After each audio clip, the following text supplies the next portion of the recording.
साथियों, आज हम बौद्ध भिक्षुओं की बात करेंगे। इस बात का कारण ये है कि एक समय था अफ़गानिस्तान के आसपास और अफ़गानिस्तान में बौद्धों का राज्य था। बौद्ध बहुसंख्यक में थे, लेकिन साथियों, इन बौद्धों को भारी संख्या में इनकी हत्या की गई और इन्हें वो जगह छोड़ के भागनी पड़ी। साथियों, इसके बाद आपको मालूम होगा कि बौद्धों का एक देश म्यांमार है। उस दौर से बौद्धों ने बहुत कुछ सीखा और साथियों, आज ये म्यांमार में बौद्धों का कुछ बदला हुआ रुख है। ऐसे बौद्ध संत बिराथू से भारत को भी सीख लेनी होगी। साथियों, महात्मा बुद्ध, गौतम बुद्ध और पूज्य बापू ने सिखाया था कि शस्त्रों का त्याग करो। प्यार से जंगल के सिंह को हम बस में कर सकते हैं, राक्षसों को प्यार से बस में कर सकते हैं। साथियों, ईरान के पारसी भी सेकुलर थे। ऐसे सेकुलर गोली का जो नशा है वो जब उतरता है तब तक देर हो जाती है। प्यार बांटने वाले बौद्ध भिक्षुओं को अफगानिस्तान से उखाड़ फेंका। भारत के बौद्ध और जैन मत वालों को म्यांमार के बौद्ध संत बिराथू से सीखना चाहिए, जो अपने किले को लगातार मजबूत कर रहे हैं, ताकि अफगानिस्तान की तरह म्यांमार से बौद्धों को फिर भागना न पड़े। लेकिन भारत के बौद्ध एक बार फिर भीम और मीम के नारे लगाते दिखते हैं। गांधी जी का प्यार बांटते बांटते पाकिस्तान बन गया। शस्त्र और शास्त्रों का स्थान महत्वपूर्ण है।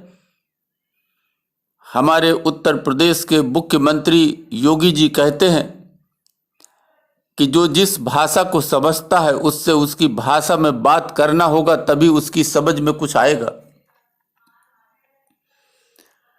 साथियों, पंथ निरपेक्षता उसके लिए जो स्वयं पंथ निरपेक्ष हो। सांप्रदायिक के लिए सांप्रदायिकता में जवाब देना होगा। हिंदुओं के मंदिरों की मूर्तियां हिंदुओं को संदेश है। जरा एक बार इसे समझने का प्रयास तो करो। हिंदुओं ने न तो कभी शस्त्र और शास्त्रों का त्याग किया और न ही दैत्यों के संहार में कोई कभी संकोच किया। जैन और बौद्ध की बात करें तो जैन और बौद्ध एक लचर कमजोर मजहब था, जिसमें आत्मरक्षा का कोई स्थान नहीं था। हिंदुत्व के रास्ते पर चलने वाला सिख मजहब ही है, जिसमें शस्त्र और शास्त्रों का सामंजस्य है। साथियों, दुनिया में जीवित रहने के लिए एकता, शास्त्र, शस्त्र और सामाजिक कर्तव्यों का निर्वहन ही मुख्य सिद्धांत है, जिसके साक्षात दर्शन मंदिरों की मूर्तियों में दिखाई देता है। भारत में देश की अखंडता को खतरे में डालने वाले व्यक्ति को नागरिकता कानून अधिनियम द्वारा स्टेटलेस बना दिया जाए और चुनावी प्रक्रिया से उनसे वोट का अधिकार भी छीन लिया जाए। ये आज नहीं तो कल भारत को करना ही होगा।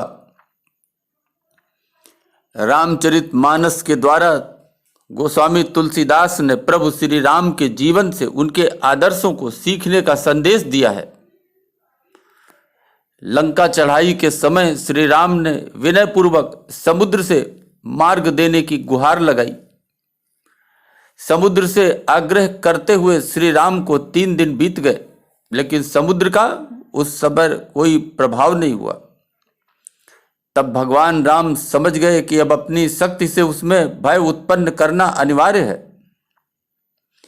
वहीं लक्ष्मण तो पहले से ही आग्रह के पक्ष में नहीं थे, क्योंकि वे श्री राम के बाण की अमोघ शक्ति से परिचित थे।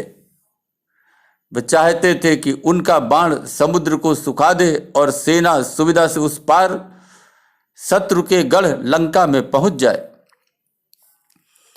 इस घटना को गोस्वामी तुलसीदास जी ने श्री रामचरितमानस में समुद्र को जड़ बताते हुए इस प्रकार लिखा है। विनय न मानत जलधि जड़, गए 3 दिन बीत, बोले राम सकोप तब, बिन भय होई न प्रीति। रामायण की कथा से हमें यह सीख मिलती है कि यदि आग्रह से, अनुरोध से, विनय से जब काम न बने तो फिर भय से काम निकालना चाहिए। साथियों, यही संत विरातु ने भी किया। अगर कोई समुदाय मजहब के नाम पर देश की अखंडता या विकास में बाधा बनता है तो उसके खिलाफ कठोर कदम उठाना ही होगा। बिन बुलाए मुसीबत से देश को खुद निपटना होगा। कोई दूसरा देश मदद को कभी ना आएगा। साथियों, भारत को भी आज नहीं तो कल इस बात को अच्छे से समझना होगा और इस पर अमल भी करना होगा। साथियों, इस देश का हिंदू हो, मुसलमान हो, कोई पंथ हो, कोई परंपरा हो, कोई भी हो, देश से बड़ा नहीं हो सकता। जब हम सब एक साथ मिलकर देश को मजबूत करेंगे